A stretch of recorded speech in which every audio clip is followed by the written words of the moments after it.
This live stream today is a follow-up live stream on the most recent video that I released on Spanish in the Philippines. So in that video, I talked about the history of Spanish rule in the Philippines and the role that the Spanish language played in society, how widely spoken it was in the Philippines, and then I talked about some features of the Philippine variety of Spanish that developed there. It's been quite an interesting video because of the reactions to it. I mean, maybe the video was interesting for you, but the reactions have been interesting for me. So I thought it would be fun to look at some of the comments that were written in response to the video and respond to them, and then elaborate on some of the additional topics that people brought up in those comments. Because, you know, we can build upon everyone's knowledge, and we can all learn from each other. That's part of the fun of doing this channel. Okay, so we're going to look at some comments, and then later we might look at some additional clips from that meeting between me and the Spanish speakers in the Philippines that I showed you some excerpts from in that video. Okay, well, assuming that everything is working now, we're going to get moving. Okay, so here we are. Okay, so one thing I talked about in the video is that in the Philippines, in Philippine Spanish, Chu is a nickname for Jesus, Jesús. And I thought that this came from Mexican Spanish because they have a word Chuy, which is like a nickname for Jesús. And I said in the video that there's no word like this in Spain, but apparently there is a similar word in Spain, because I got this comment. We do have a similar nickname for Jesús in Spain, Chus. I wouldn't say it's super widely used, and it sounds very informal or working class to me, but everyone will understand you. Okay, so there is a similar word, Chus. So that made me second guess what I said about the word coming from Mexican Spanish. Maybe it could have come from Iberian Spanish, the Spanish of Spain. It could have come from either one because there were both influences on Philippine Spanish. And also there's a female version of that nickname. A nickname for someone called Jesusa or Maria Jesús in Spain is Chusa. So there's Chus and Chusa. So it's interesting, but it's not that big of a deal. So I think I might just cut this part out of the video because it doesn't even refer to the main Jesus. It doesn't refer to Jesus Christ. It's just a nickname for regular people named Jesus. So it's not really that big of a deal. Another thing I talked about in the video was this word, mande, which in the Philippines is used to ask someone to repeat something they said if you didn't catch it. Now that's a usage that comes from Mexican Spanish. It's used that way in Mexico, and it's also used the standard way, which is to respond when someone calls your name. So if someone says, hey, Paul, I can say mande, or if they say something I didn't understand, in Mexico and in the Philippines, I could say mande, like, can you say that again? What's that? But some people in Mexico said that it's not used that way. It's not used the way it's used in the Philippines to ask someone to repeat something. But then I looked around and some people said it is used that way. So I think it's just not 100%. Some comments said it's not used that way in Mexico. Others say it is used both ways in Mexico. So I think it really, it's a word that's sort of in flux, right? It's in the process of not being used anymore. It's sort of falling out of use, but some people still use it both ways. And some people only use it the way that it's has traditionally been used in Spain, which is to respond when someone calls out your name. So in Spain, it's only used this way, to respond to someone when they call out your name. But even then, it's not used as often as it used to be. In the video, I think I worded it this way. It's archaic and rarely used. Maybe that's stating it too strongly. Maybe it's not archaic, but it's maybe old-fashioned in most varieties of Spanish spoken in Spain. But it's still used dialectally in some areas, like in Andalusia. Someone left a comment saying that he uses the word, or he hears it in his area, in Andalusia. Okay, another one that some people disputed was zacate, which in Philippine Spanish means grass. It's the main word for grass in Philippine Spanish, from what I understand, the most commonly used one, and it definitely comes from Mexican Spanish. It's a word that comes from the Nahuatl language. It's from zacate, I believe. But I got this comment here. Grass in Mexico is not zacate, it's pasto. Zacate is a kind of sponge which you use to wash yourself. So again, it's not 100%. Anytime you talk about languages, some people disagree because even though there are trends and there's the way it's mainly used or the way it's often used or sometimes used, some people disagree. So I believe it used to be widely used in Mexico, but it's not so widely used anymore. It's not the only word for grass. It's used for wild grass or bushy grass or hay that you feed to animals. And these days it's more of a rural word and it's falling out of use in the urban areas from what I was able to find when I looked around for some more information about this. So it's one of those things, it's changing, it's in the process of changing. This word is sort of falling out of use, but it is originally a Mexican word. So the Philippine variety of Spanish still maintains that, still maintains the word zacate as the main word for grass. Okay, another comment. As a Spanish person from Spain, the word at 6 minutes, convite, is still commonly used, especially for weddings. So in the video, I said that the word convite, which is the word for a banquet, is still used in Philippine Spanish, but it's not widely used outside of the Philippines anymore.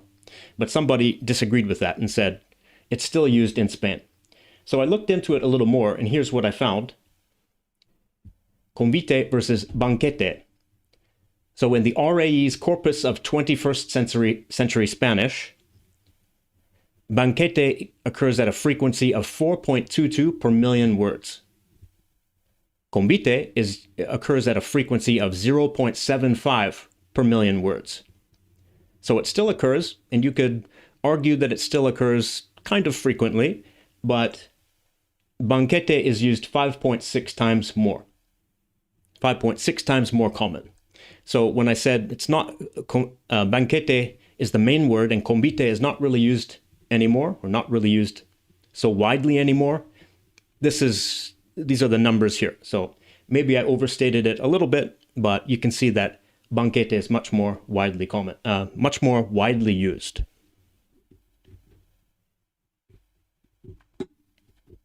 Okay, and moving along to the next one. Oh, this is still on the same topic. So this guy says, Colombian here, and it's funny how this is similar, how my grandparents and great-grandfathers used to talk, like convite. So he's talking about overall how there are some old-fashioned words in Philippine Spanish, and it reminds him of how his grandparents and great-grandparents spoke. There were quite a few comments like this that were people talking about like nostalgia of the way people used to speak. And it sort of brought back memories of their grandparents and things like that. So it was sort of a nice kind of response to the words of Philippine Spanish. Okay, another one. This says, leísmo is also present in central and northern Spain. So leísmo is something I talked about as a feature of Philippine Spanish. It means using the indirect object pronoun le for a direct object instead of lo. So it's used for a singular male person. It's not only used in the Philippines. I presented it as a feature of Philippine grammar, but it's also used in parts of Spain, and it's accepted as standard. It's not universally used, but it's accepted as standard. And it's commonly used in parts of Spain, but much less in Latin America. This one was interesting. This one branches off in a few directions here. ¿Cuál es su gracia? Or ¿cuál es su gracia in Philippines? What is your name?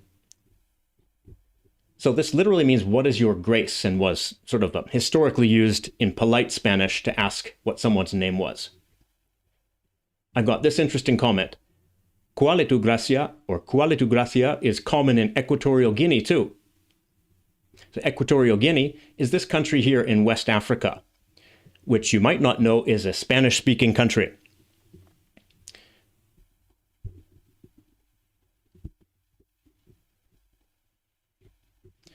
Equatorial Guinea was first colonized by the Portuguese, but then it was ceded to Spain in 1778. and it was a Spanish colony until 1968. It wasn't always efficiently controlled, or it wasn't always, under direct control. They didn't always invest that much effort in this colony. But in the middle of the 1800s, they began to take it more seriously as a colony. And then in the year 1900, it became Spanish Guinea, or Guinea Española. So it became more of a proper colony, and they paid more attention to it. And Spanish became established as the main lingua franca there.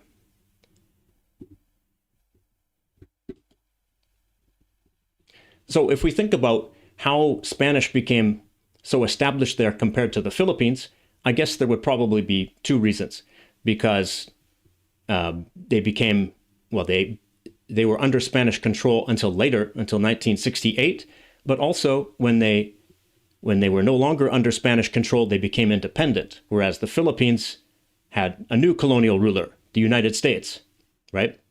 And the Philippines declared independence, but then the United States took over Philippines from the Spanish. And then the Filipinos lost the war against the United States, so the U.S. now had the Philippines. So after having Spanish rule, they now had a new colonial power that tried to anglicize the country, and that led to the decline of Spanish. Whereas Equatorial Guinea didn't have that situation. And this comment was interesting about that same expression, cuál es su gracia. In Mexico, if you ask someone, cuál es su gracia, it's like a very rude way to ask, what do you do? Or what's your talent? It's like asking, what dog trick can you do? Or what is your use? Like telling someone you're useless or something, which is quite interesting. That polite, respectful way of asking someone's name got flipped around into something disrespectful, which is interesting. Okay, this one became a little bit of a point of contention in the comments. I didn't expect this half-joking comment to become controversial, but it kind of did. Excuse me. So in the video, I said, it's you guys' responsibility is something we could say in casual North American English. It's you guys'. Some people disagreed with you guys'. So really, I was talking about how we don't have a plural you in standard English. And especially when you're using it with a possessive, it makes it kind of awkward because we don't know how to say it. We have all these different ways of using a plural you with a possessive. So I would say naturally, it's you guys'. I don't really say it these days. I feel like a kid when I say you guys', but that's how I learned it natively when I was young. But I got lots of comments like this. As someone from Michigan in the Midwest, people say your guys's or your guys's as a second person plural possessive all the time. So I heard these too, but mainly I heard you guys's. I'd probably say your guys's, not you guys's, honestly, or y'all's. You guys's? No, your guys's. So these are all good-natured comments so far, no problem. The next one was a little bit more contentious. He says, no one says you guys' responsibility. It's natural to say your guys'. So whenever someone says it's not natural to say it this way, you can only say that about yourself, about your own dialect, your own way of speaking that you learned natively, right? Especially when you're not talking about what's correct in the standard language, you're talking about what's natural. You can't say what's natural for someone else if they're a native speaker, right? Everyone's dialect or idiolect is slightly different. So I said, never say no one. I use it and people around me used it when I was growing up. Some people used your guys's too. So I heard both, but you guys's was more common. And what's natural depends entirely on your dialect and idiolect. And when I say idiolect, I mean like your personal way of speaking. So it's your sub-variety of your dialect that you speak, that's influenced by your life, your experiences, and your environment. So everyone's idiolect is slightly different. There are certain things I hear people say on TV that I can't say without feeling strange about it. For example, I say, not everyone thinks that way. Well, some people say everyone doesn't think that way, with the same intended meaning. But to me, their sentence has a different meaning and can't be used that way. But that's in my dialect. Theirs is slightly different. So that's true. That's just an example that came to mind when I was responding to this guy. I hear that a lot these days. I hear everyone doesn't think that way, or everyone doesn't do that, when they mean like some people do, but some don't. Whereas to me, that their sentence doesn't mean that in my idiolect, in my way of speaking. I would have to say, like, I'd have to say, not everyone thinks that way. Because everyone doesn't, to me, sounds like nobody does. Right? So it's just slightly different. In that particular case, our dialects are slightly different. Okay, this is interesting. Because I was talking about the lack of a plural you in standard English. These people said, no, you is already plural. Bring back thou instead. Or should I say, bring back thee instead, since it's the object. Never mind. And he kind of, he sort of gave up at the end there, but the point he was making was interesting. And the next comment is similar. Bring back both, and bring back ye, the subject, and we'll keep you, the object. So they're talking about in early modern English, how the second person pronouns were kind of different.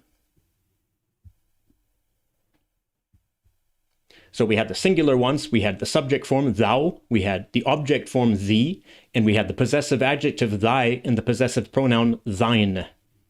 And then the plural ones, we had the subject form ye, then we had the object form you, and we had the possessives your and yours. So we still have you and your and yours, but we lost the plural subject form, ye, and we lost all of the singular forms. So we only have you and yours to cover singular and plural. So if we did bring them back, we would have a full set that we could use to get rid of that ambiguous sort of meaning, right? But they've been out of English for so long, you can't just bring them back easily. You'd have to, force everyone to re-internalize them and practice them.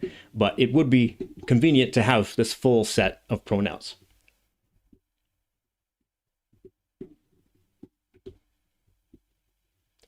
Okay, so this comment says, we really need a plural you in English. Oh, that's what I said. He's responding to me. Well, actually, in Ireland, we use ye for the you plural, and year for possession. Grab your stuff and head out the door. So that's interesting. In Ireland, they still maintain that plural subject form, ye. And then their possessive form is year, which sounds like ye, but it also sounds like your. It has the R at the end, but it's added to the ye. So I don't know if that developed from your or if it was sort of created from ye by adding the R form to it. But anyway, they have those distinct plural forms. At least in that dialect of Irish English, that's how it is. But then I got a different comment about a different variety of Irish English. Plural you is use in Ireland. Of course, it's slang, but people use it very often. As a Russian speaker, I found it useful in informal speech. Okay, so I think this guy is a second language speaker of English, but he's living in a part of Ireland where they say use. Use instead of ye. But either one works if that's natural for you to use it. But here's where I have a little bit of trouble. This guy says, LOL, y'all is right there. It's comfortable to say, it's gender neutral, it serves a function. There's no formality in spoken English the way it's so rigid in others. I say we adopt that more widely. He wants to use y'all as the second person plural pronoun. But he says, like, to justify that, he says it's comfortable to say. But again, who is it comfortable for? It's not comfortable for me to say y'all because I wasn't raised saying it. I only heard it on TV shows like The Dukes of Hazzard, which is like a really Southern show. Like the people in that show are real like Southerners. I think even stereotypical Southern Americans. So when I hear y'all, I kind of associate it with that, which is fine, but it's not my identity. That's not how I grew up. So when I say y'all, I feel like I'm kind of cosplaying a different identity, and it feels very strange to me. So it's not natural for me to say y'all, even though it is convenient to be able to say or to be able to distinguish between you and y'all for the people who do use it. And then you could easily make it a possessive by saying y'alls, by adding the S at the end. This person had an interesting idea. He said, English plural you, I propose we adopt the Japanese tachi as a secondary pluralizing suffix for all pronouns and nouns that already end in an S. And he gives an example. It's you guys tachi's problem. So instead of you guys's, you separate the two S's by adding tachi's in there. Tachi.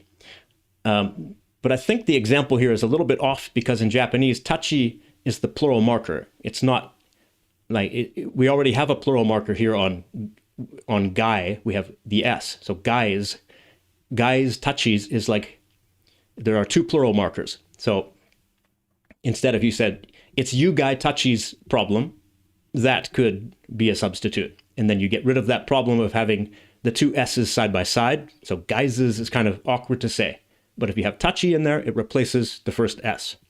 So it's not a perfect example, but it's an interesting idea. And this guy sounds like a conlanger, it seems. Somebody who likes to build their own languages or, work on languages that are artificially created based on this idea and based on his profile picture. Seems like that kind of guy. Okay, some general reactions to the video. There was a lot of love from the Spanish-speaking world towards the Philippines, which was really nice. Some Spaniards and Latin Americans were posting some nice messages showing a feeling of connection with the Philippines, like this. As a Mexican Spanish speaker, I'm so happy to learn more about other variants of Spanish language. It's like finding our siblings, but in Asia. The Philippines is such a cool country in my experience. I've found a lot of connection to it. To us Hispanics and Filipinos have so much in common. Ahora quiero visitar las Filipinas. Now I want to visit the Philippines. So there were a lot of comments like this. Just people becoming more interested in the Philippines because of that connection. And some comments were like this. Like they felt a connection with the specific features of Philippine Spanish just based on the way that they speak. My wife grew up in the Andes of Peru, and she uses many of the archaisms mentioned in daily life. She also gets along great with the Filipinos she meets in Australia. So I guess it's probably like if you use certain like old-fashioned features that other people find odd, and then you meet someone else who uses those same old-fashioned features, then it creates a sort of bond between you because you have something in common. You have the same language, of course, the same main language, but then those small features become another thing that you have in common, something to relate to each other on. As a Central American Spanish speaker, I find it interesting how a lot of the archaic words still used are things I remember my great-grandmother using. For example, I remember hearing aeroplano instead of avión a lot when I was a child. Super cool. So again, it's sort of like a nostalgic feeling of hearing these words from your grandparents. How all the words are more archaic reminds me of another video about the Sopranos and how the Italian-American characters speak an older form of Sicilian as well, so that when they go back, they find that they're completely out of trend and old-fashioned. I have never seen The Sopranos, but I've heard a little bit about it. I sort of know what it's about. And I think it's true that Sicilian speakers and also Neapolitan speakers in the United States have sort of their own variety of their languages, Sicilian and Neapolitan, that they speak in the United States, that have sort of developed away from the varieties that are spoken in Italy. So there is that sort of, it has become like its own regional dialect outside of Italy, which is interesting. And I sort of learned this when I made my video on Puerto Rican Spanish, because the guy in the video, the consultant who recorded the audio, is from New York. Well, he lives in New York. I think he was born in Puerto Rico, but moved to New York City when he was a kid. But the people commenting under the video are saying, the speaker is not from Puerto Rico. And I think because in New York City, they've sort of developed a slightly different dialect of Puerto Rican Spanish as well. Sort of like this, like it's gone in its own direction and has sort of become different. So I think what might have happened is that people moved from Puerto Rico to New York City from different areas of the island, and their dialects kind of mixed together and became something new, whereas the dialects on the island just continued in their own direction. So I think that's maybe what happened. So I learned to be careful with that kind of diaspora dialect when making a video, because the features seemed similar to me. I didn't notice a difference really, but native speakers do notice that difference. Okay, there were some interesting responses to the question of the day in the video. I asked, do you think there's value in preserving the Philippine variety of Spanish as an everyday language of the Philippines? Some people said yes. Not everyone, but some people said yes. I very much believe Philippine Spanish should be preserved, but not replace the widely taught English and Filipino in the general curriculum. Doing so recognizes the influence of Spain on Philippine culture and identity, while also not stressing the already troubled education system. So, yeah, I think that's a good point.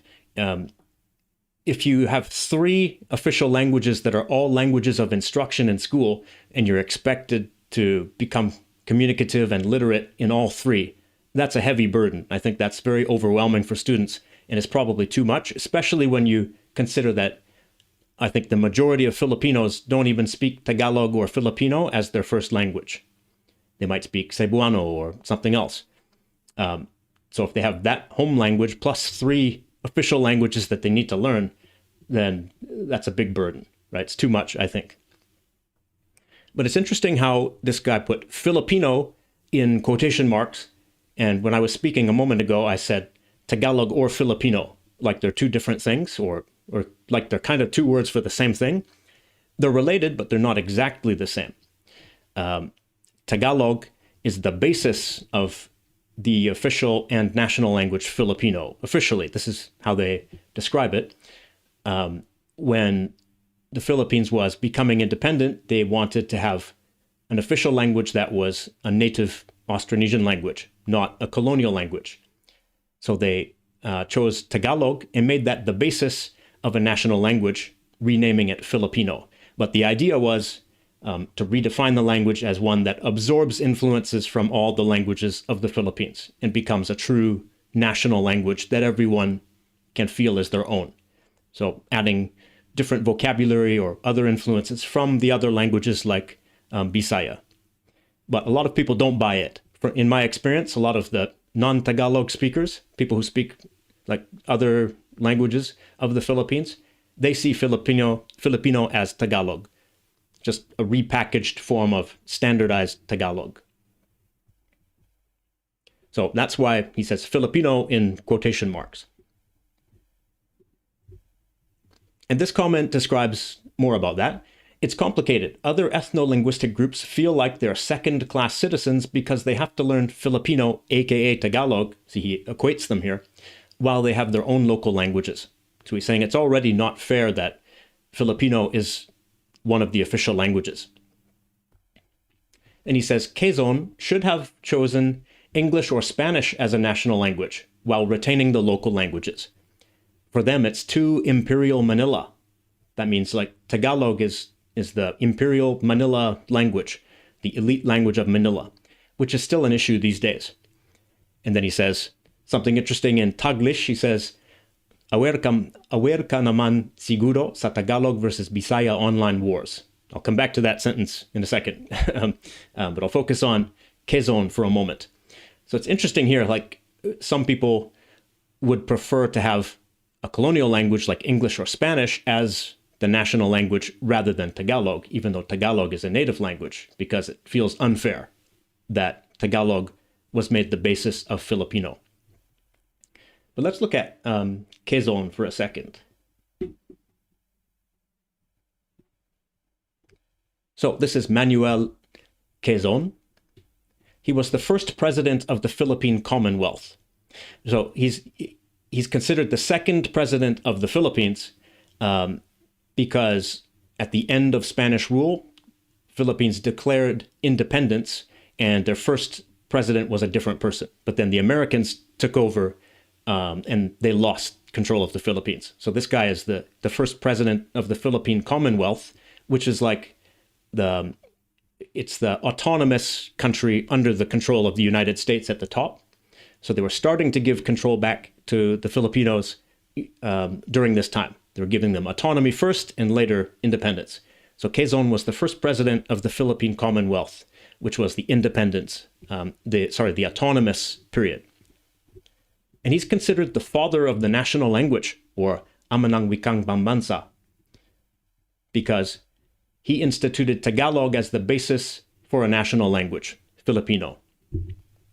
So he's the one who made that decision, not by himself. I think he set up a committee to research which language would be the best one as a national language, and they recommended Tagalog because they thought it was the most widely spoken. But people who speak Bisaya languages, like Cebuano, they often disagree and say, no, we have the largest number of speakers. If they include all of the different Bisaya or Binisaya languages together as one language, then they're more numerous than Tagalogs. So they wanted to have the national language. They wanted their language to be the national language. Of course, I'm generalizing. I'm sure there is a variety of opinions. But it's interesting that Quezon himself was a Spanish speaker, and he was of Filipino, Chinese, and Spanish descent, sort of all of the main ethnicities of the Philippines. I think his mother was maybe Chinese and Filipino, and his father was Spanish and Filipino, or something like that. So that's who he's talking about when he said Quezon should have chosen English or Spanish as the national language rather than Filipino or Tagalog. Okay, so back to this sentence for a minute. This sentence is interesting because it's like a classic Tagalog, a classic TAGLISH sentence. It's a mix of Tagalog and English. Recently, I made a video on TAGLISH in the members section of the channel, in which I break down lots of sentences like this. So it's interesting. Aware ka naman siguro sa Tagalog versus Bisaya online wars. So at the beginning, there's an English word, aware, but then ka means you, and then naman siguro is like, I'm sure you're aware, sa Tagalog versus Bisaya online wars. Like the Tagalog versus Bisaya online wars, that whole part is like English syntax. So it's like a melding of Tagalog and English together. It's a real good example of Taglish. But it also has a Spanish word, siguro. That word, with the whole sentence, means you're probably aware of the Tagalog versus Bisaya online wars. But that word, siguro, means probably or maybe. It comes from Spanish, seguro, which means certain or definitely. So the level of certainty changed in the Tagalog word, which is interesting. But there are lots and lots of Spanish loanwords like that. And I found it interesting that this is such a Taglish sentence, but there's still a Spanish word in there because the Tagalog component of Taglish has those Spanish loanwords, as all languages of the Philippines do. Okay, another comment, another response to the question of the day. This guy says, there is value in preserving Spanish in the Philippines. The novels of Jose Rizal that shaped our nation were written in Spanish. Our first constitution was written in Spanish, as was the original form of our national anthem. Okay, so when he talks about the Constitution and national anthem, the first ones, he's not talking about after the Americans left. He's talking about at the end of Spanish rule when the Philippines declared independence, before the Americans took over, right? Or when the Americans were fighting the Spanish and the Spanish were almost defeated, the Filipinos declared independence. So at that time, at the end of their revolution, when they created a constitution and national anthem, those were written in Spanish.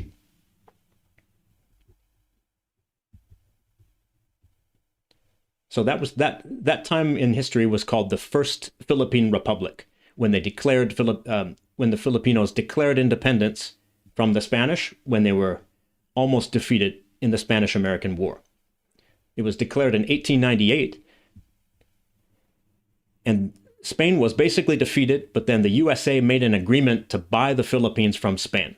They sort of went around the Filipino revolutionaries' backs and made a deal with Spain to take over the Philippines. And they bought it for $20 million. Pretty cheap by today's standards, but I don't know how much it would have cost today, maybe 20 billion or 50 billion or however much they would have paid for an entire archipelago rich in resources. So when the US took over, that started the Philippine-American War, which lasted for a few years until 1902. So the Filipino revolutionary movement was led by university-educated Spanish-speaking Filipinos, like Jose Rizal. That's interesting, right? They were Spanish-speaking Filipinos who led the revolutionary movement against the Spanish. So it's quite interesting to me that they were educated in Spanish and they were successful in that society and could have just continued in that way under the Spanish, but they really wanted independence and used their Spanish ability against Spanish rule. These guys were called ilustrados. Ilustrados were the intellectual leaders of the revolutionary movement. They weren't the fighters on the ground who were, firing guns, but they led the propaganda movement, spreading the ideas of, I think at first of equality for Filipinos under Spanish rule, but then for independence after that. So the first constitution and national anthem were written in Spanish by them. I don't know exactly which individuals wrote them, but it was written by that intellectual elite of the revolutionary movement.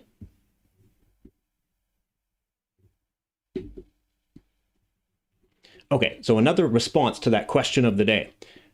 This is a negative one. For me, there's no value in institutionalizing Philippine Spanish in our education system. Just as I believe English should no longer be the primary medium of instruction. Our local dialects, our local languages and dialects like Tagalog are already losing their grip on the younger generation. So there were some comments like this from people who prefer to get rid of the colonial languages entirely and focus on the native languages like Tagalog.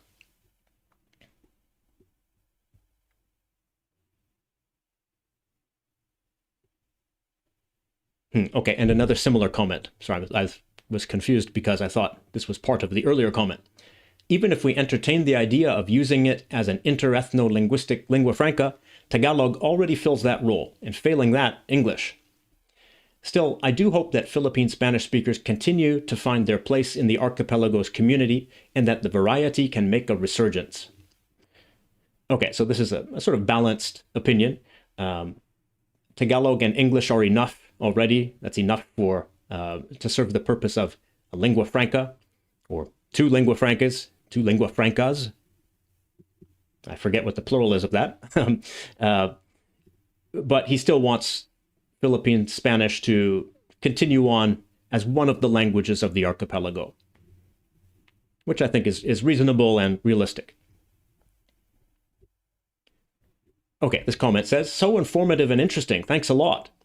To me, another proof of Spanish legacy in the Philippines lies with people's and places' names. Yeah, there are a lot of Spanish names in the Philippines, places and personal names.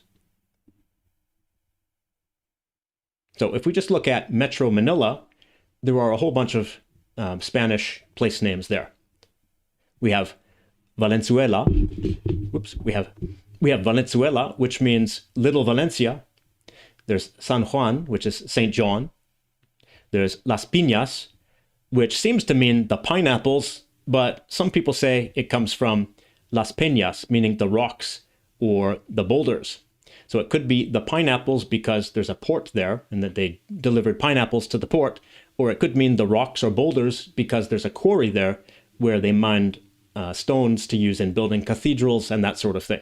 So I'm not sure which one, but Las Peñas, the rocks or boulders, sounds a lot more to me like something you would name a town after. I wouldn't name my town the Pineapples, but I'm not from there. I'm not sure how important those pineapples are to the people. And another one, pateros. Now this one may not be a Spanish word that you immediately recognize, but it comes from Tagalog pateros, which means duck raisers. And that comes from pato, meaning duck, which is a Spanish word. And it seems to be by analogy with zapateros, shoemakers. So people whose occupation is related to zapatos are zapateros. So they applied that to people whose occupation relates to patos. They are pateros, duck raisers. And why would they name the town that? Well, it's because lots of ducks are raised there. If you are familiar with Filipino cuisine, you might have heard of balut or balot, which is basically like a half-developed duck embryo inside an egg. So when you eat the egg, there's a duck, a little duck in the middle that's sort of partly developed. I've tried it once. I won't try it a second time, but yeah, you never know until you try, right? That's one of the most famous foods from the Philippines, I guess. Okay, so there are also Philippine personal names of Spanish origin, especially family names.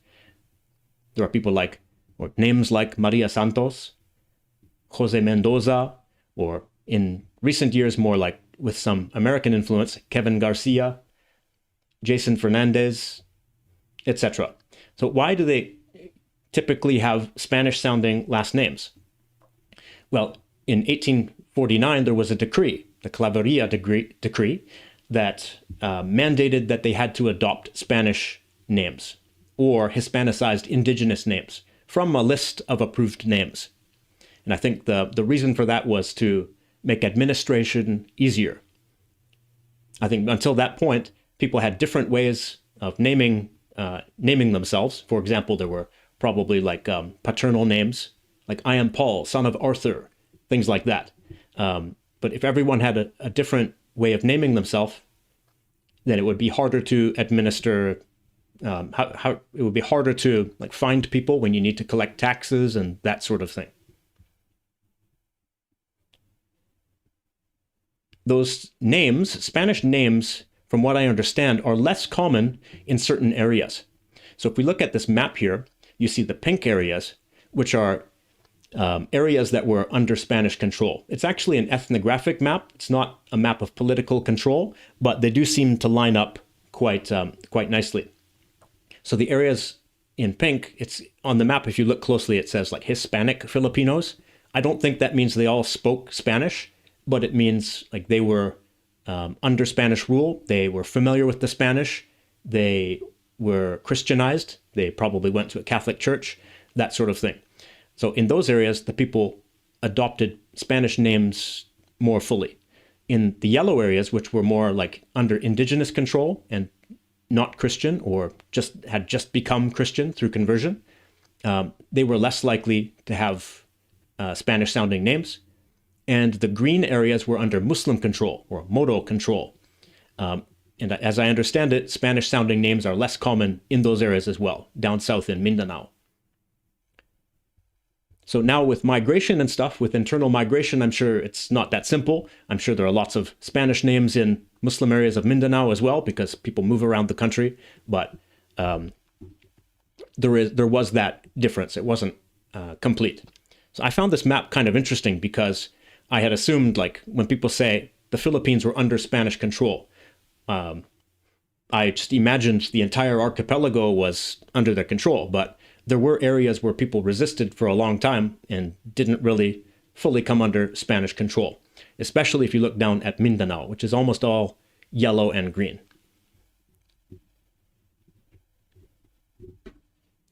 Hold on a second.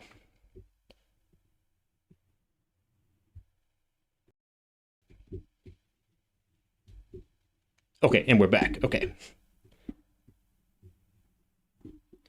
So continuing on that, by 1898, Spaniards still couldn't control Mindanao after a series of battles between them and indigenous peoples for almost 3 centuries. So Mindanao really resisted and didn't come under Spanish control to nearly as great an extent as Luzon and parts of the Visayas. But what's interesting about that is that Zamboanga is in Mindanao, and Zamboanga is where most of the Chavacano speakers are. The most widely spoken variety of Chavacano is spoken in Zamboanga. So the areas in red are the areas where Chavacano is spoken, in the city of Zamboanga and in the Zamboanga Peninsula. Zamboanga was a fortified military outpost. So it was a Spanish outpost in an area that was mostly not under Spanish control. So they tried to project Spanish power into the region from this outpost here, and also to prevent piracy, piracy against their shipping and things like that, but also to fight against some of the sultanates that were based there. So the Spanish brought in soldiers and settlers. Some of them were from Mexico and from Latin America, but some of them were Filipino. So they were living there together in this outpost, Spanish speakers and people speaking Filipino languages, and that's how this Chavacano variety developed, through that contact between Spanish speakers and speakers of Filipino languages. And that particular variety is called Zamboangueño. Okay, so moving on to this, sort of related to that resistance of the Spanish. Someone said, 300 years? Wow, Spain was really horrible at imposing its language there. So this response sort of summarized the reasons for that, why Spanish didn't become so widely spoken.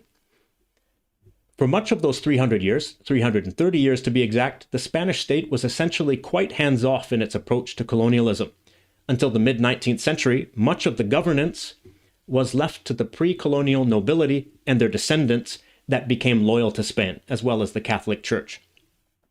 So the pre-colonial nobility means the Filipino nobility. So a lot of the control was outsourced to them by the Spanish. And I think there were only a couple of thousand Spanish people there at any one time. Maybe more with the soldiers and people from Mexico and stuff. I'm not sure what the total number was, but I don't think it was very, very many people. So there wasn't a lot of direct contact with the Spanish rulers or the soldiers and stuff.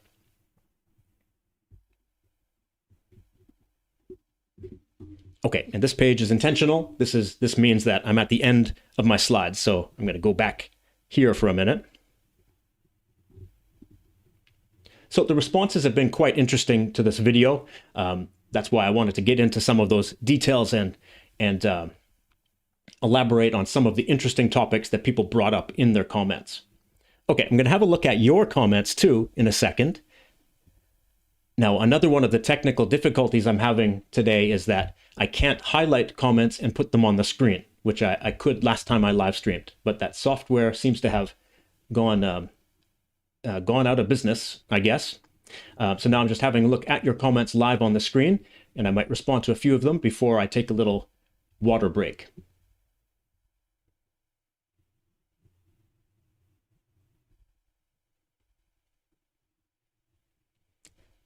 Someone said, a pigeon then. Luis Aldalmis said, a pigeon then. Well, I think it's not considered a pigeon after it has native speakers. So Chavacano has had native speakers for a long time, so it's well established as a Creole language. Not really a pigeon, but it started off as a pigeon, right?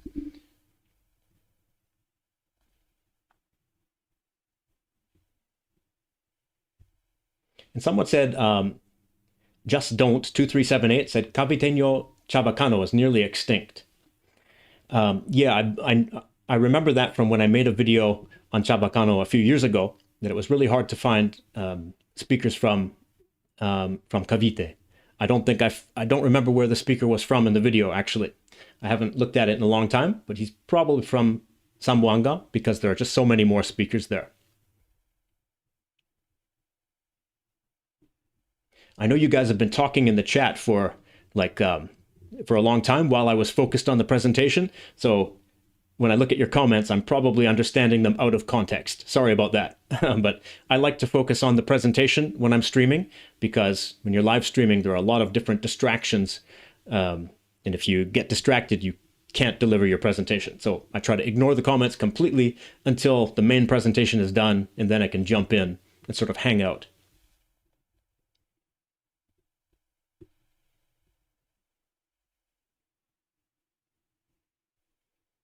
So Luis says, okay, I say pigeon and Creole as the same. Yeah, they're similar, and a Creole comes from a pigeon, so they are related like that. The only difference is that when it has native speakers, it becomes a Creole language. And then when it becomes a native speaker, the children who grow up speaking it as a native language naturally create innovations in the language, and it becomes more complex. But Creoles all come from pigeons.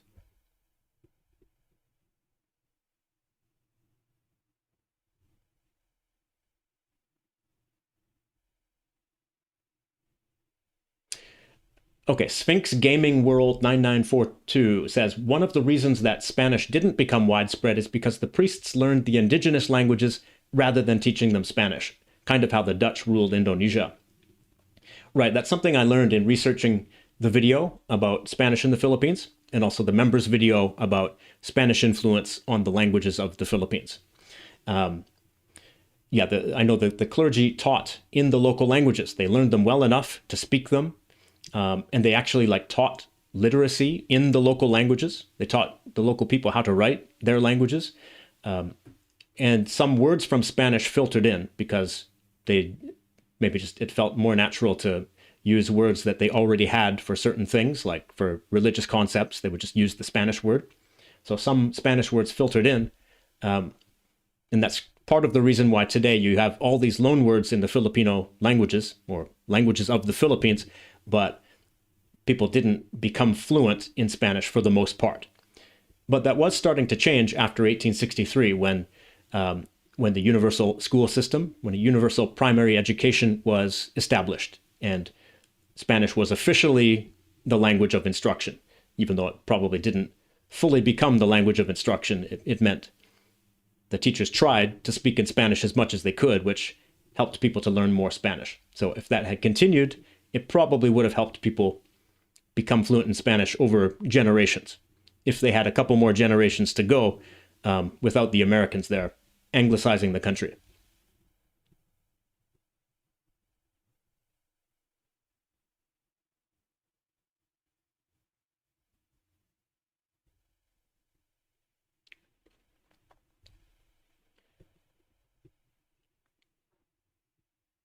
Puno Nang Buhay says, I admit I did kind of expect some fights under the comments of the video. Colonization is an understandably touchy topic, and linguistic imposition is a big part of it. Yeah, I mean, I didn't bring up any of the comments. I didn't highlight any of the comments in this follow-up, but there were some comments that were basically insulting the people who appreciate the Spanish language in the Philippines, right? Like the guys who appeared in the video, calling them Hispanophiles or whatever in a snarky way. But I don't think the point of them valuing Spanish is to say, we like colonialism, or we are happy that we were conquered, or something like that. I think it's more like they appreciate the specific variety that's spoken in the Philippines because it's a little bit different from the others and has its own unique Filipino features. And I remember one of the guys in the group talking about how Filipino English is also their own unique variety. They don't speak English exactly the same way that people in any other country do. They have their own way of pronouncing it, their own phonology, their own local slang, their own remnants of some older forms of American English, some of the slang or idioms that used to be used in American English but aren't anymore, or sometimes still used in the Philippines. So kind of like the way that Philippine Spanish is, with some old-fashioned vocabulary. And sometimes I hear things like that in English in the Philippines. So they value that special variety that's spoken in the Philippines. So it's not celebrating colonialism, but celebrating what they did with the language that was imposed upon the Philippines.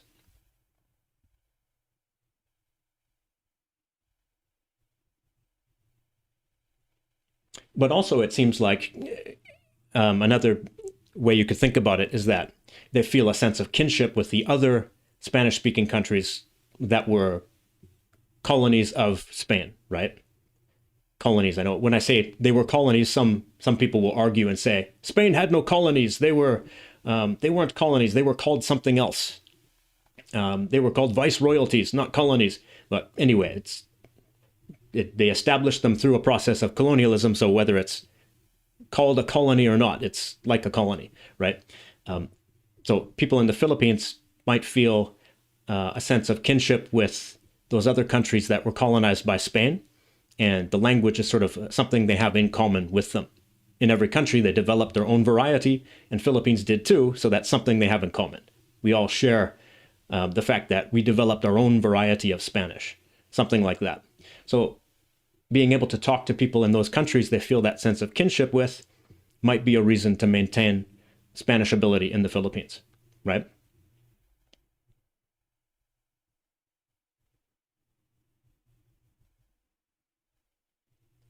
John Weiss is here. Hi, John. John has been following the channel for like 10 years and has been a supporter of the channel for a long time. He says, yeah, that's a common situation in post-colonial nations.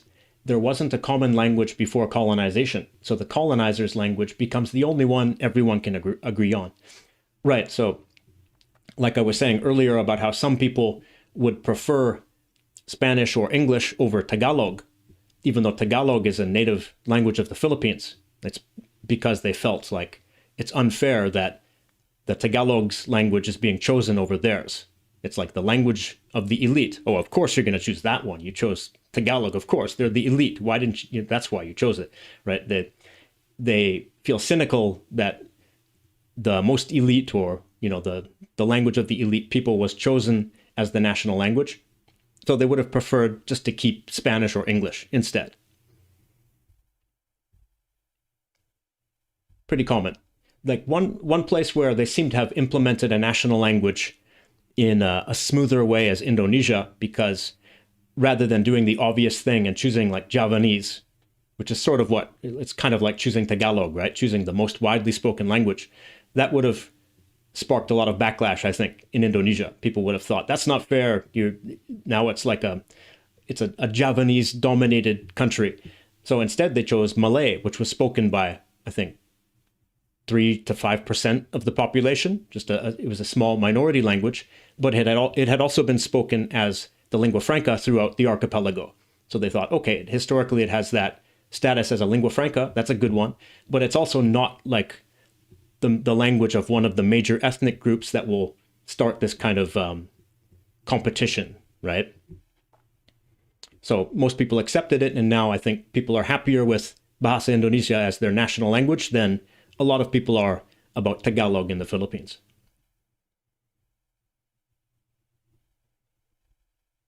Someone said, go Canada indeed.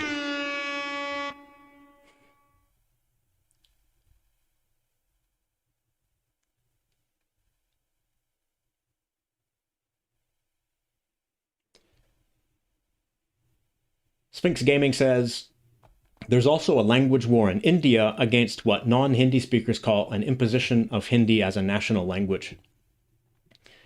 Yeah, I've heard a little bit about that as well. I don't follow the politics of India, but I hear little rumblings about how the current government is sort of like Hindi nationalist and promoting Hindi language more. I don't exactly know how that's affected India or the status of other languages.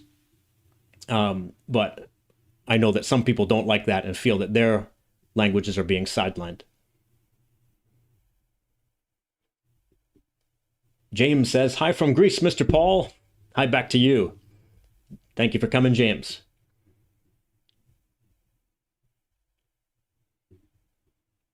Someone asked, how on earth did Japanese people influence local languages in Davao?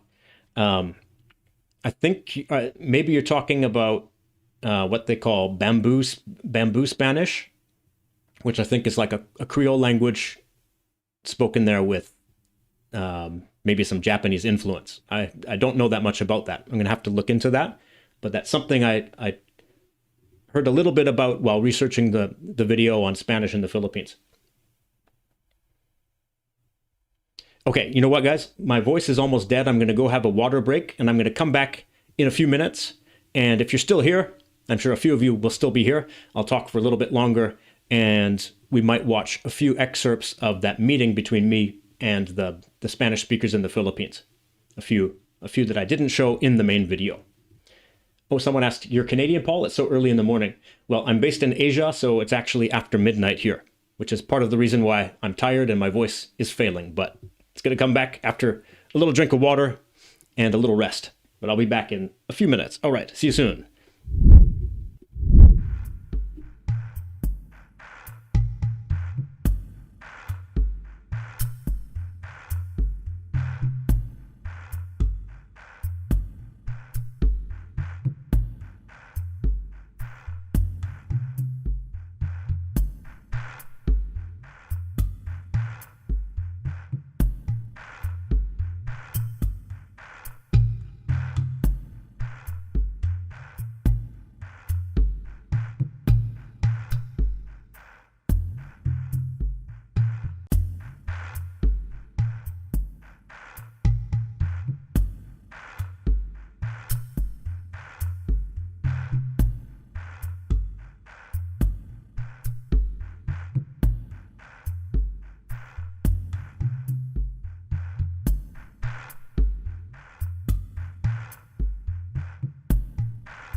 Okay, I'm back. So thank you for waiting, everyone. I see a couple of new channel members who signed up during the stream. There was Cactus Prime. Thank you for becoming a member.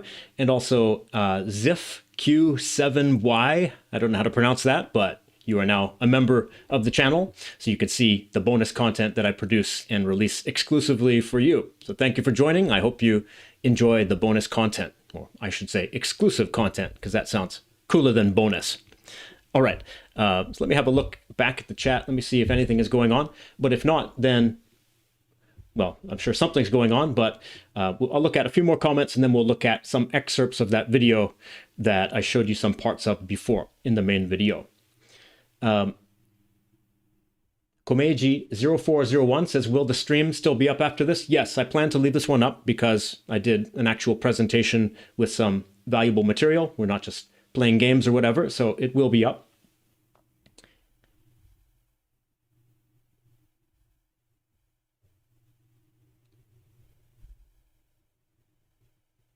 Tagalog and other major Philippine languages, especially the regional lingua franca, are not going away anytime soon. It's the smaller ones I'm worried about.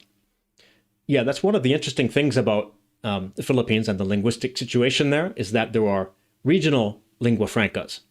You've got the national lingua franca Tagalog, but some people don't seem to like using it. Then you've got another national lingua franca English, but then in certain regions, like if you live in the region where Ilocano is the most common language, even if you speak a minor language, maybe you might speak Ilocano with people in your everyday life. So a local lingua franca, rather than speaking to them in Tagalog, which is more for speaking with people from further away, outside of the Ilocano region, for example, right? So it's interesting how that works, having like multiple levels of lingua franca.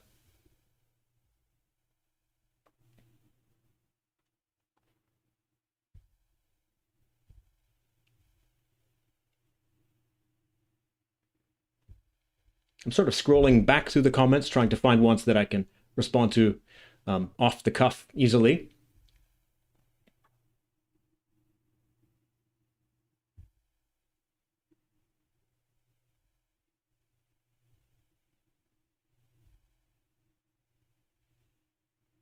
I'm seeing a lot of these out of context. Like someone says, imagine if America adopted Greek as its official language instead of English or German. I don't know what that is, what context that comes from.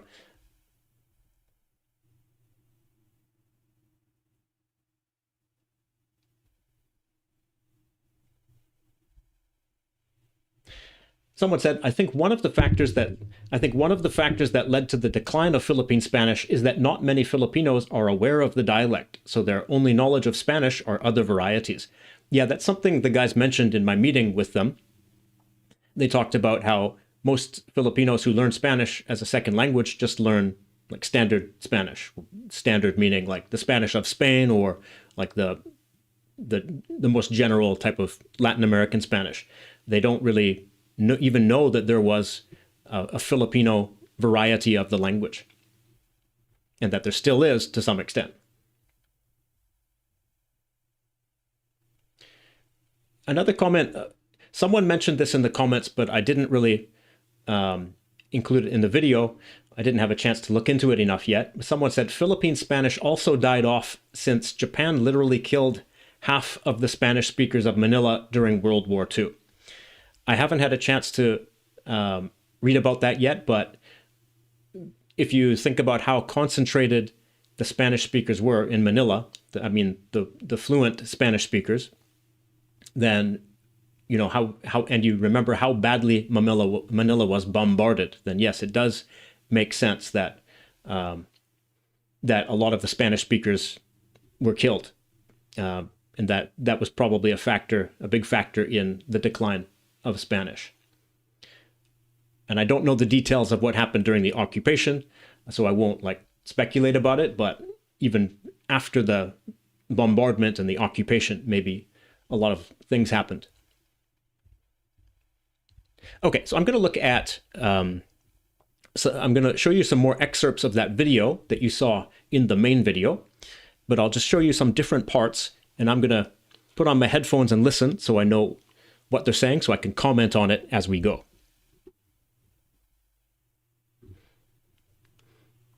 Okay, so in this video here, one of the guys, Adrian, is talking about his experience in talking to speakers of Spanish from other countries. And I think specifically when he was in New York City, he had some experiences talking to Spanish speakers who were like curious about why he spoke Spanish. So let's hear what he has to say and how they reacted to him. The younger people, if they ask me, where are you from? And then I say I'm from the Philippines, it doesn't mean anything.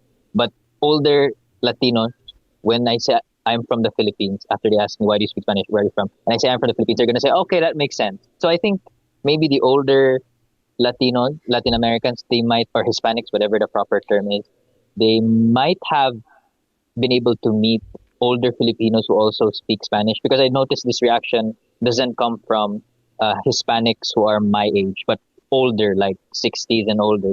They're like, okay, you're from the Philippines, so that makes sense.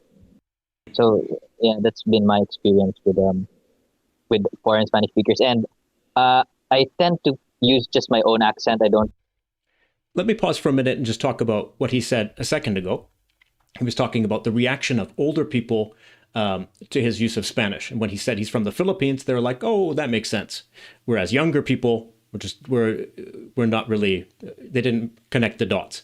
So I think one of the reasons might be because, like, until the 90s, and maybe even later, but definitely until the 90s, I think all of the presidents of the Philippines were fluent in Spanish. So probably when they did interviews or answered questions from journalists and appeared on TV in Spanish-speaking countries, they probably spoke Spanish, and people got to know them or became familiar with them as Spanish speakers. So I'm sure everyone was well aware that Spanish was spoken to some extent in the Philippines until quite recently. It still is now to a small extent, but even until like 2010, I think the president until 2010 was also fluent in Spanish. I think there was one or two in there before that president who weren't fluent in Spanish, but even until 2010, there were presidents of the Philippines who were fluent in Spanish. So that's probably one of the reasons those older people were familiar with Spanish being spoken in the Philippines. Yeah, that's been my experience with foreign Spanish speakers, and I tend to use just my own accent. I don't try to imitate them unless they don't understand what I'm saying.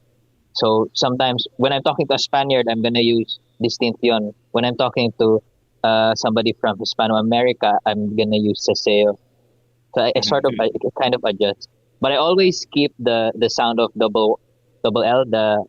I don't use leísmo because I feel that that's like a very big part of Philippine Spanish, that we still say bello instead of bello. I don't know. I never change that, no matter who I'm talking to. Leísmo. Yeah, Sí, sí, I exactamente. Sí. always keep that feature, even if I'm talking to foreigners. Even if they correct me, I'll say, no, this is how we talk. The younger people, if they Yeah, so that was interesting how he might adjust his speech a little bit for people from different regions, but he'll never get rid of leísmo. He'll never use leísmo because leísmo is such a... Philippines is really the only place where it's consistently used in the variety in general, right? Everywhere else, in all other Spanish-speaking countries, leísmo is fairly limited. It's still used in some parts of Spain, I know, but it's not universally used. So they like to claim that as one of their features, that shows what's special about Philippine Spanish. It's representative of Philippine Spanish, you could say. Okay, another clip. Let me just pull one up.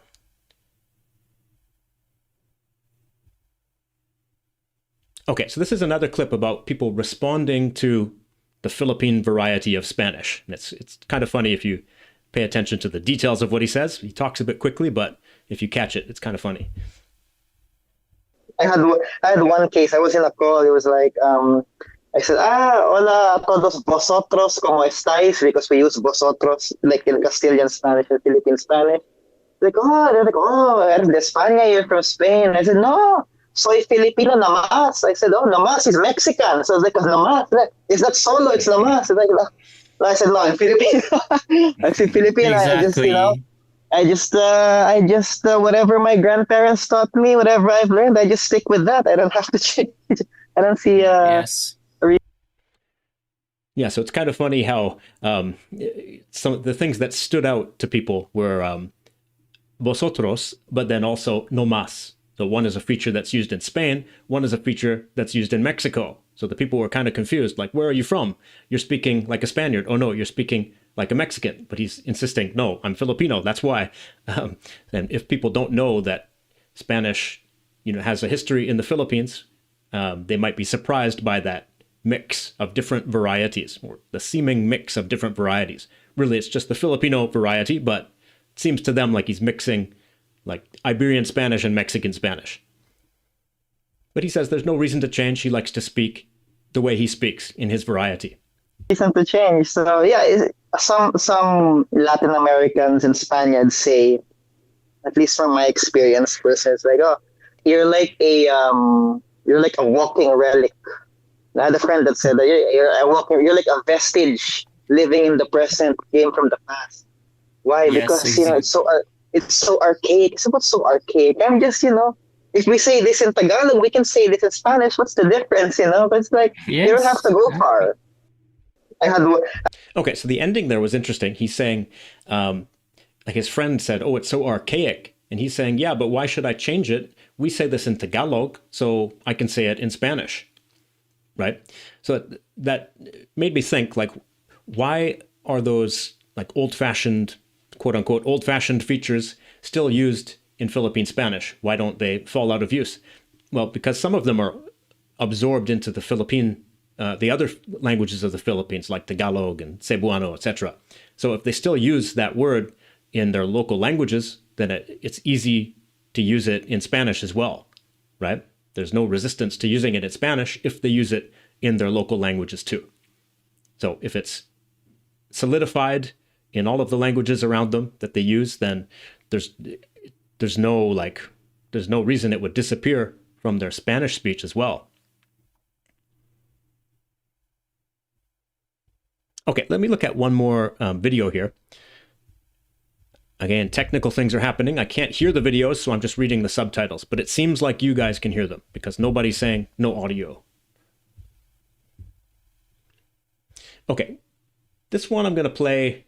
Hopefully this one is okay to play. It's Adrian talking about like sort of Tagalog Bisaya dynamics and giving sort of his feeling. He doesn't say anything like angry against Tagalog, but he's sort of telling his feeling about how there's a little bit of like bias towards Tagalog. And he's a native Cebuano speaker. I remember that you and Rafa mentioned some Cebuano speakers speak English better than Tagalogs. I'm not sure if that's true, but I do. When I go to Manila, I speak in English because I don't want the Manileños to hear my accent when I speak in Tagalog because they might find it funny. So I'll just speak to them in English. Because if I speak Tagalog, they're gonna say, "Oh, Bisaya." They might be like, "What the heck?" Because I might sound like a hillbilly to them. But anyway, so My impression of that was kind of based on my attempts to learn Tagalog and to use it in different regions, and people didn't really respond well to me speaking in Tagalog with them. They would respond in English, or they would respond in the local language, sort of as a way to kind of play with me, right? to tease me by not responding in Tagalog, and to confuse me by speaking Cebuano or something. So I just came away with the impression that they don't really want to speak Tagalog with anyone, but maybe partly they're just teasing me because I'm learning a different language, not their language, right? possibly, yeah. So this is true. This is basically what happened like 10 years ago when I was learning Tagalog and I went to the Philippines, and I went to places like Cebu and Negros, and people always responded to me in the local language, kind of just to, to mess with me because I wasn't learning their language. I think that's how it felt, but it seemed like they didn't appreciate that I was speaking to them in Tagalog. And then on the other hand, when I was in Manila, of course, people would speak to me in English for the most part, or kind of like TAGLISH, but leaning towards English. So it started to feel like there wasn't that much point in continuing to study Tagalog. So I sort of gave up studying my active skills in Tagalog. luckily, I still understand a lot of it that I hear, like at least, at a basic level, I understand what I hear. So when I hear TAGLISH, I can understand what people are saying with the mix of Tagalog and English together. I can figure it out. But I stopped really trying to become fluent in Tagalog because it seemed like it wasn't going to be useful anywhere outside of Manila. I know there were other Tagalog areas, but outside of Manila, it would be less useful, and people didn't seem to appreciate it even, which was a bit sad. But that sort of influenced my decision to not focus on Tagalog further. But there really are like non-Tagalogs who really resent it. Sometimes it's extreme. Sometimes it's reasonable, right? Because it was sort of forced onto everyone else. Because Quezon in the 1930s, he wanted an official language that was native. So they chose Tagalog. And I have no problem with that per se, but it's the way they implemented the language. It's sort of eating away at every other language. Like it has displaced Spanish and like the way that it's treated as the real Filipino, like if you don't speak it properly, you're less of a Filipino. And in school, they teach us like, oh, Filipinos are polite. We say po and opo. But that's a Tagalog thing. Like if you're a Cebuano speaker, you don't say po and opo to be polite. But then you have these people telling you, no, it's impolite if you don't say po and opo. It's sort of like, it's such a political thing, like the language situation in the Philippines. Yeah, so it does feel like sort of a political thing, I guess from a lot of people's point of view, that the standard is Filipino, which is based on Tagalog. So they feel like they have to change who they are or change the way they speak or the way they act to match that standard, which I guess is a common thing, a common feeling amongst speakers of regional languages in a lot of countries where their language is not the official or national language.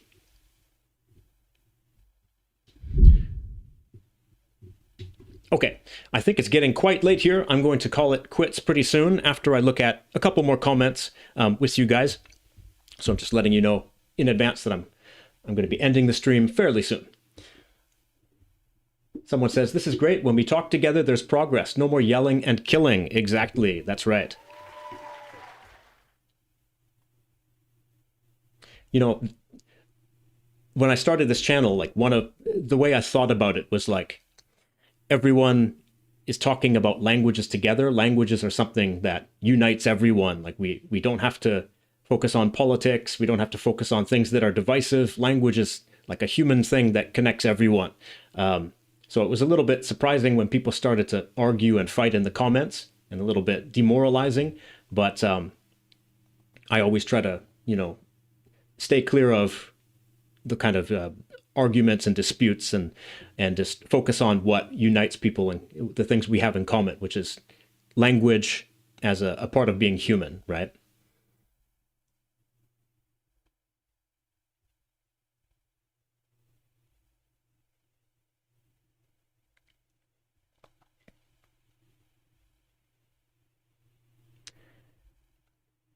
Someone keeps asking, where is Paul based? Japan? Yeah, I'm based in Japan, but I don't want to be too specific because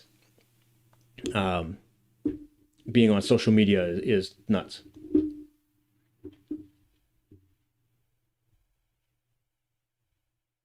Cebu is probably one of the worst places to practice Tagalog. Cebuano has a major one-sided rivalry with Tagalog.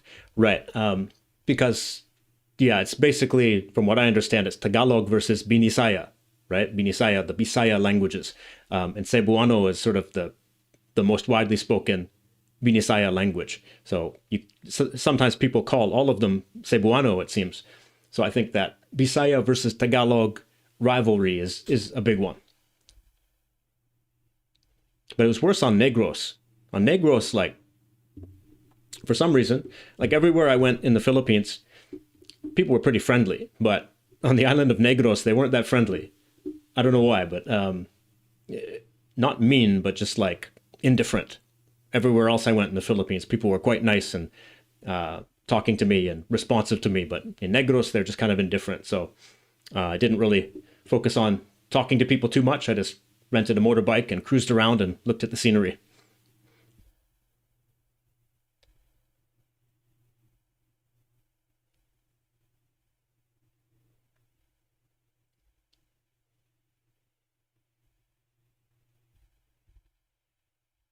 Languages and food unite us. Indeed, languages and food. And I'm going to have a snack before bed.